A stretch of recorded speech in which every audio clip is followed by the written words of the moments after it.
गाजियाबाद में police team पर हमले का आरोपी कादिर गिरफ्तार कर लिया गया। मसूरी थाने में कादिर को रखा गया है और थोड़ी देर में नोएडा पुलिस को सौंपा जाएगा। फायरिंग में एक पुलिसकर्मी की मौत हो गई है। दबिश के दौरान सिपाही सौरभ की मौत हुई।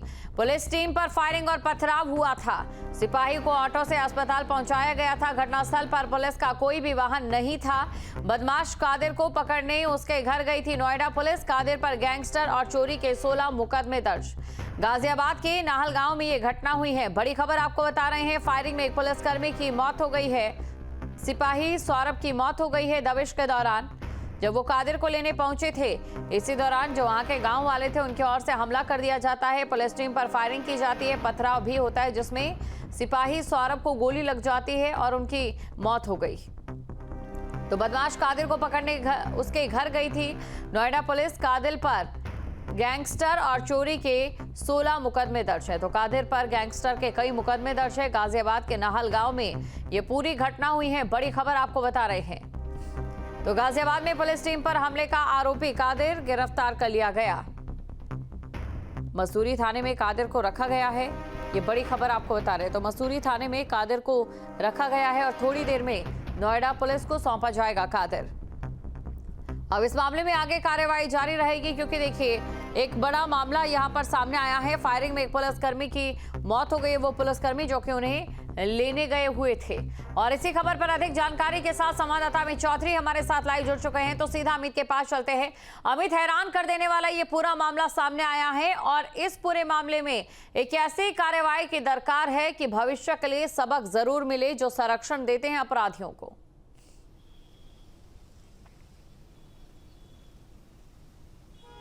बिल्कुल, देखिए इस कादिर नाम के अगर अपराधी की बात की जाए 16 से ज़्यादा मुकदमे दर्ज हैं। दिल्ली एनसीआर सहित मेरठ, गाजियाबाद, नोएडा में तमाम घटनाओं को अंजाम दे चुका है। और इसको पिछली बार गिरफ्तारी के दौरान, पुलिस एनकाउंटर के दौरान पैर में गोली भी लगी थी। बावजूद उसके इसका दुस्साहस देखिए, जब नोएडा की पुलिस टीम इसके गाँव में पहुँचती है तो वहाँ लोगों को इकट्ठा करने के बाद फायरिंग कराता है, पथराव कराता है। जो जानकारी अभी सूत्रों से मिली है उसके मुताबिक पुलिस टीम द्वारा कादिर को हिरासत में लेकर जब अपनी गाड़ी में बैठा लिया गया था, उसके बाद लोगों की भीड़ इकट्ठा हुई और लोगों के द्वारा फायरिंग की गई और पथराव किया गया। जो कांस्टेबल सौरभ है जिसकी मौत हुई है, वो अपने साथी के साथ बाइक पर सवार था। एक पुलिस की गाड़ी भी वहां पर मौजूद थी और काफी देर तक फायरिंग और पथराव होता रहा। स्थानीय पुलिस, मसूरी थाने की पुलिस की अगर बात करें, वो समय रहते वहां नहीं पहुंची। पुलिस पर लेट पहुंचने का कहीं ना कहीं आरोप है। जांच होगी, अब किस तरीके की खामियां रही उस जांच में भी ये बात निकलकर सामने आएगी। लेकिन जिस तरीके से आप कह रहे थे कि बड़ी कार्रवाई की दरकार है, ऐसे अपराधियों पर बिल्कुल बड़ी कार्रवाई की दरकार है। और नोएडा पुलिस ने तैयारी पूरी कर ली है। एक तरफ तो कादिर को गिरफ्तार किया गया, दूसरी तरफ वो लोग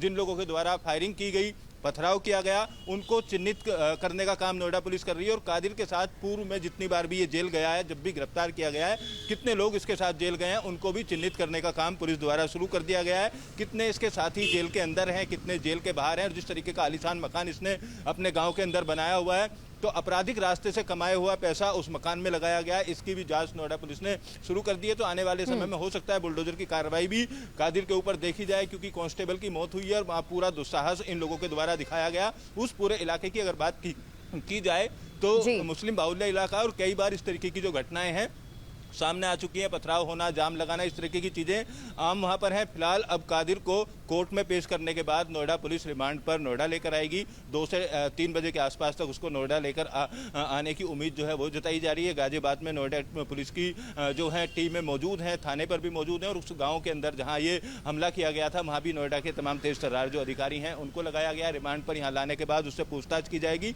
और उन लोगों के नाम उगलवाए जाएंगे जो लोग इसके साथ शामिल थे पथराव और फायरिंग में। वो कौन कौन लोग हैं, उनकी भी गिरफ्तारी संभव मानी जा रही है। शाम तक कई और लोगों की गिरफ्तारी होने के जो संकेत हैं वो फिलहाल देखे जा रहे हैं। पूरी पुलिस जो है गौतम बुद्ध नगर की वो अलर्ट पर है। तमाम क्राइम टीम की बात करें, तमाम जो तेज तर्रार अधिकारी हैं, पुलिसकर्मी हैं, उनको लगाया गया है ताकि कादिर के पुराने साथी और इस घटना के दौरान जो भी लोग वहां मौजूद थे उन सबको चिन्हित कर लिया जाए और उन पर भी प्रभावी कार्रवाई करने के लिए पुलिस पूरी तरीके से योजना बना चुकी है। और जो सीनियर अधिकारी हैं वो लगातार मीटिंगें कर रहे हैं और दिशा निर्देश दिए गए साफ तौर पर कि जो भी अपराधी इस पथराव और फायरिंग में शामिल रहे हैं उनको बख्शा ना जाए, उनकी भी जल्द से जल्द गिरफ्तारी गिरफ्तारी हो। हालांकि कादिर को गिरफ्तार कर लिया, अब उसको यहाँ लेकर आकर जब रिमांड पर उससे पूछताछ होगी तो उसके द्वारा भी कई नाम जो है वो बताए जाएंगे, किन किन लोगों को फोन करके उसके द्वारा बुलाया गया, कौन कौन लोग उसके साथी थे और जो फायरिंग करने वाले व्यक्ति थे वो कौन थे, पथराव करने वाले लोग कौन थे, तो उनको चिन्हित करने का काम अब नोएडा पुलिस ने शुरू कर दिया है। जल्दी उनकी भी गिरफ्तारी होगी और कादिर को नोएडा लेकर आने की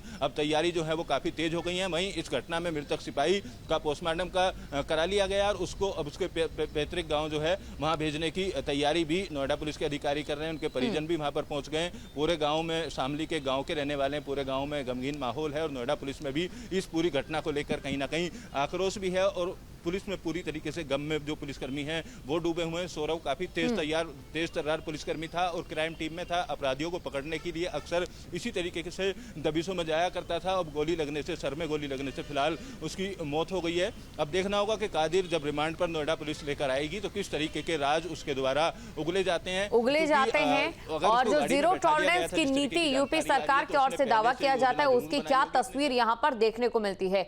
हिमांशु भी हमारे साथ जुड़ चुके हैं। हिमांशु के पास चलते हैं। हिमांशु, वहां पर आप मौजूद हैं जहां ये पूरा वाकया हुआ है, तो ऐसे में समझना चाहेंगे कि जो कादिर था उसका फैमिली बैकग्राउंड किस प्रकार था, क्या कुछ चीजें थी, इतना कि जो गांव वाले हैं या इलाके वाले हैं वो कैमरे पर कुछ भी बोलने से कतरा रहे हैं।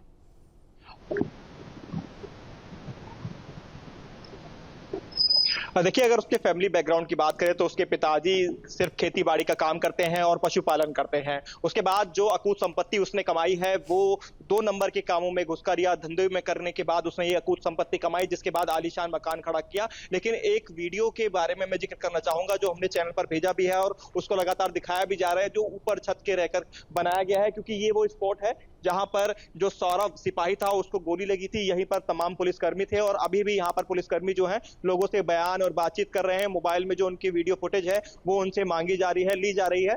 जो लोकल थाना इंचार्ज हैं वो भी यहाँ पर मौजूद हैं।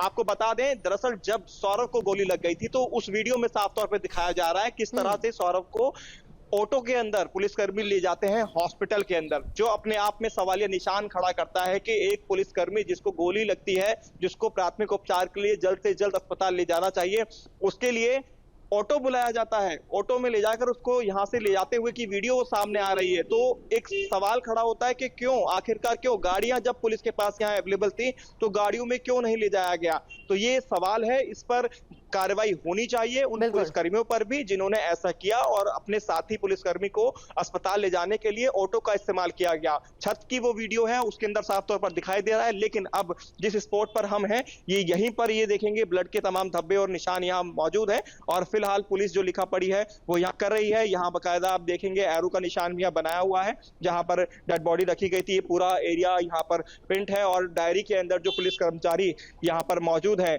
योगेंद्र सिंह पवार, वो यहाँ पर एक पूरा यहाँ पर स्केच अपनी डायरी में बनाते हुए आपको दिखाई दे जाएंगे। मैं विजय से कहूंगा स्केच को आपको दिखाएं किस तरह से वो स्केच बना रहे हैं, किसके घर से वीडियो बनी, तमाम उन वीडियो को भी यहाँ पर संकलन कर रहे हैं। जो युवक हैं इनसे भी पूछताछ की जा रही है क्योंकि कहां से वो वीडियो आया, कहां से वो वीडियो वायरल हुआ, इस बारे में भी बातचीत हो रही है। तो हर एक एंगल से पुलिस यहाँ पर फिलहाल बातचीत करती दिखाई दे रही है। कादिर का जो बैकग्राउंड आपने पूछा, 23 साल की उम्र में 2 दर्जन आपराधिक मुकदमे उसके पर दर्ज हो जाना, वो बताता है कि 23 साल की उम्र में ही वो अपराध की जो दुनिया के अंदर किस तरह से परिपक्व हो गया था और तमाम 16 मुकदमे अकेले गौतम बुद्ध नगर में इसके अलावा उठाया गया था कि वजह क्या थी, ऑटो में लेकर जाया गया, गाड़ी का इस्तेमाल क्यों नहीं किया। क्या इस सवाल का जवाब हमें यहाँ पर मिल सकता है पुलिसकर्मी जो यहाँ पर मौजूद है उनके जरिए?